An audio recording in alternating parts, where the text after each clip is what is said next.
Di aku kena berarti ketebal. Aduh, wah Mbak Dia, saiki dodolanmu tambah laris manis ngene to, Mbak.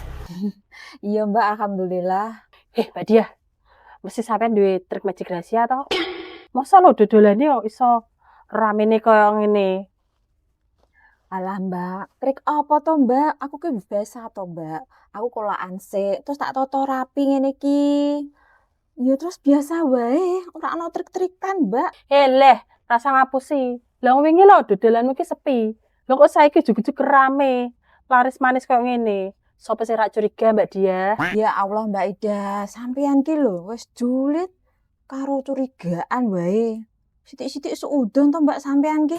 Lah piye to Mbak Dia? Aku kan yo kaget. Lah wingi lho daganganmu ki meh kok bangkrut, sepi. Lah kok saiki iso ramene pol? Ya Allah Mbak, aku tau wingi to ana urusan keluarga. Ora ana urusan apa-apa. Leh, mesti awakmu wingi golek dukun sekti to, ben warungmu iki laris manis. Astagfirullahaladzim Mbak Ida, sampean ki lho seudone rak karuan. Lah ya mungkin to. Aku ndak malah wedi tuku ning kene. Ora aku nambah dadi ketumbal piye.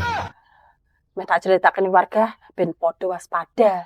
Mbak Ida, sampean ya aja sembarangan gosip, aja sembarangan fitnah ya. Nek sampean ora blonjo kene ora apa-apa, Mbak.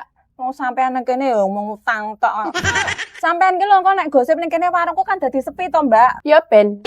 Sementing kan warga aman. Sembola sakarmu lah Mbak Ida. Aku ora ngurusi ya tukang wong julid, tukang fitnah, tukang ngutang. Wes marai molo. Sing marai molo ki yo awakmu kita Mbak Dia. Golek tumbal.